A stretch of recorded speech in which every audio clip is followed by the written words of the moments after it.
近日，娛樂圈再爆驚天猛料，歌神張學友與妻子羅美薇的婚姻危機被推至風口浪尖。據港媒爆料，這對相伴38年的夫妻，因投資失利導致20億港元資產一夜蒸發。張學友更在私下崩潰，痛斥羅美薇不是人，甚至傳出離婚文件已進入倒計時階段。消息一出，輿論譁然，網友紛紛猜測，這場婚姻究竟是因財務危機走向破裂，還是另有隱情？據港媒披露，羅美薇近年來主導的海外投資項目，尤其是英國商業地產和外匯市場，成為虧損的重災區。2024年，因利率飆升和疫情衝擊，英國地產項目估值縮水40%，直接導致20億虧損。然而，專業人士指出，單純市場波動不會造成全額虧損，更可能涉及高槓桿操作或對賭協議。更令人震驚的是，這並非羅美薇首次失手。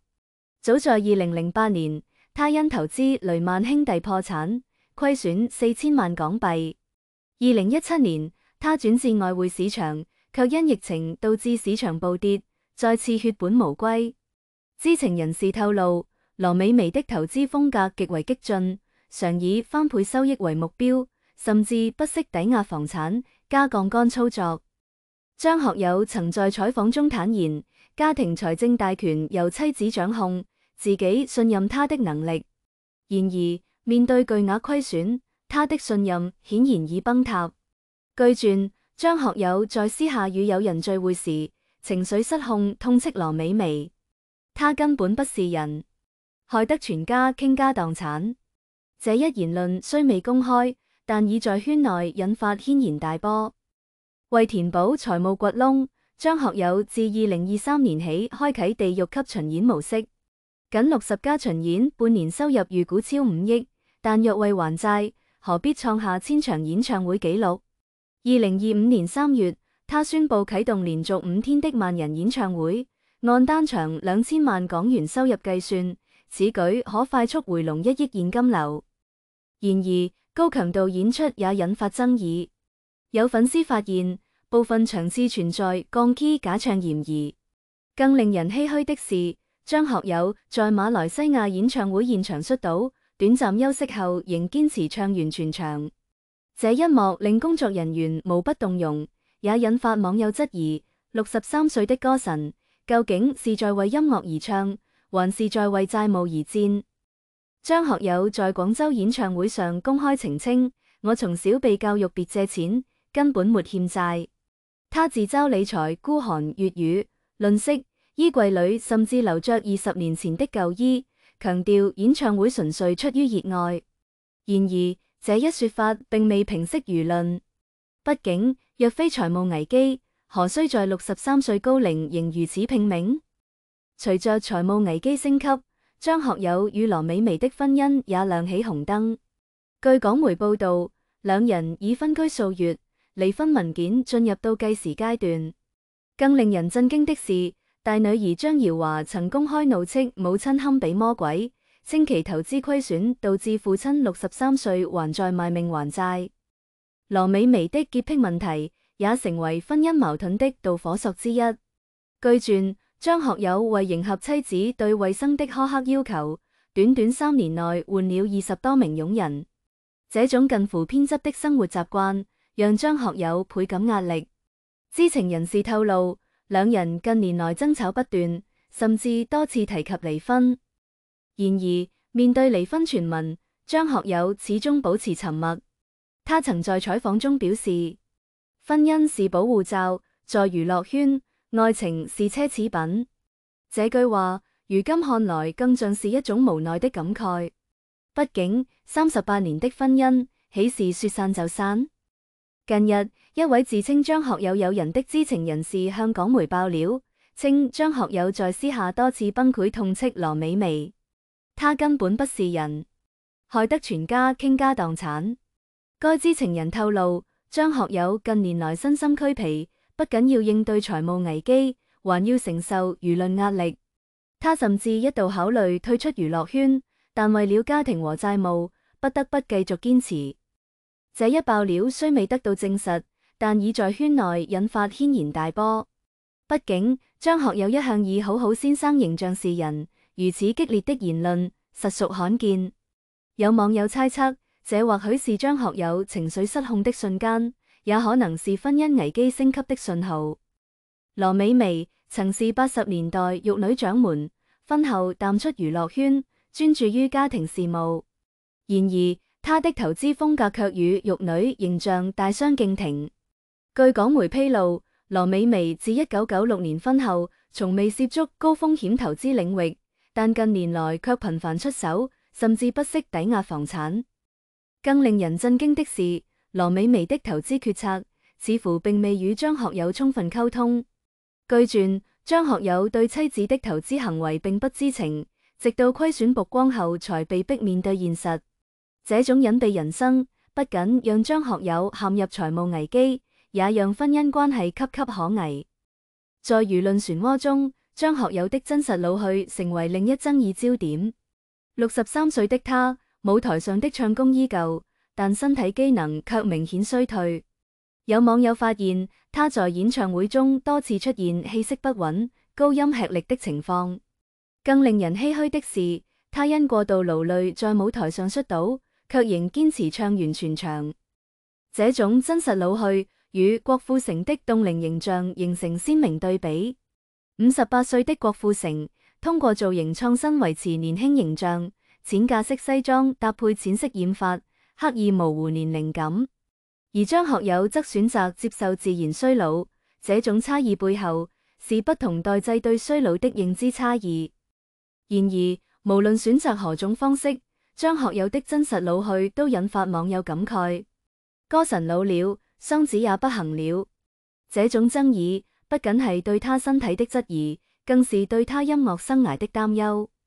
張學友與羅美薇的婚姻一直是娛樂圈的模範樣本。兩人相識於1986年，因合作電影《癡心的我》而結緣。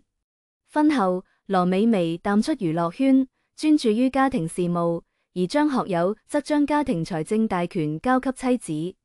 這種男主外女主內的傳統模式，在遭遇重大投資失誤時，直接演變為家庭成員間的信任崩塌。然而，婚姻的平衡術遠比想象中複雜。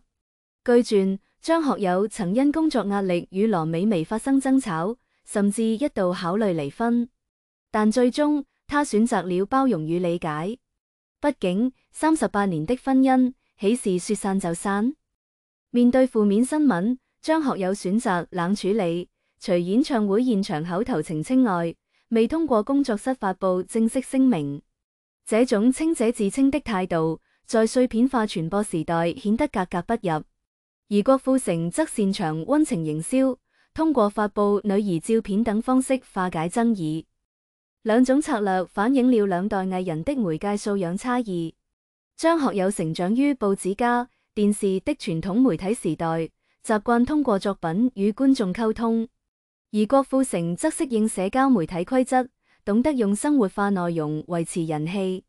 數據顯示，郭富城該條微博互動量達128萬。是張學友近半年最高互動微博的7倍。然而，無論選擇何種方式，明星都難以逃脫輿論的漩渦。張學友的冷處理雖未引發更大爭議，但也讓真相更加撲朔迷離。2025年6月，張學友60+巡迴演唱會東莞站因與高考時間重合而引發爭議。不少考生和家長擔心演唱會的舉辦會影響到考生考試和休息，甚至要求演唱會延期。對此，東莞市文化廣電旅遊體育局回應稱，演唱會舉辦的時段和高考考試的時段沒有重合，且舉辦場館為封閉室內場館，對外產生的噪音較少。然而，部分自媒體刻意放大演唱會影響高考的焦慮，甚至編造考生因噪音棄考的謠言。這一爭議本質是公共空間使用的利益協調問題。然而，在輿論場中，歌神不顧考生的罪事迅速發酵，暴露出公眾對明星行為的高道德期待與現實規則之間的認知偏差。在張學友的婚姻危機中，真相與謠言的博弈從未停止。港媒爆料20億虧損、離婚文件倒計時等消息，雖未得到證實，卻引發網友熱議。而張學友的冷處理，更讓真相蒙上一層神秘面紗。有網友質疑港媒的爆料是否屬實，是否存在誇大其詞的成分？畢竟在娛樂圈，謠言往往比真相更具傳播力。而張學友的沉默，是否意味着默認，還是另有隱情？對於張學友而言，他不僅要面對財務危機和婚姻危機，還要承受事業上的壓力。63歲的他，本應享受退休生活，卻因債務問題不得不繼續高強度演出。這種家庭與事業的雙重壓力，讓他身心俱疲。有知情人士透露，張學友近年來多次出現失眠、焦慮等症狀。他曾在私下向友人傾訴：我真的累了，不知道還能堅持多久。這句話讓人不禁為他的身體狀況感到擔憂。張學友一直以好好先生歌神的形象示人，但這場婚姻危機卻讓他的公眾形象受到嚴重衝擊。網友紛紛質疑他的理財能力、婚姻觀念和家庭責任感，甚至有人調侃歌神也會翻車。然而，也有網友表示理解，明星也是人，也會犯錯。重要的是如何面對和解決問題。畢竟，在娛樂圈，公眾形象的崩塌與重建是常態。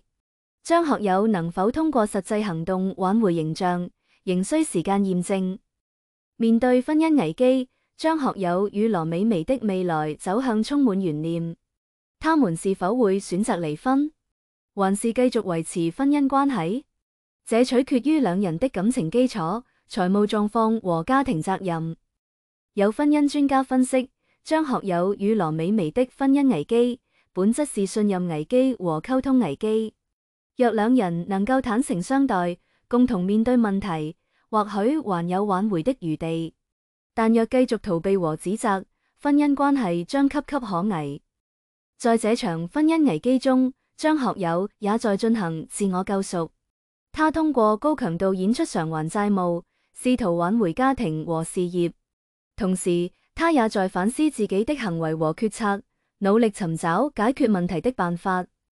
有網友表示，張學友是個有擔當的人，他不會輕易放棄，相信他能夠渡過難關，重新站起來。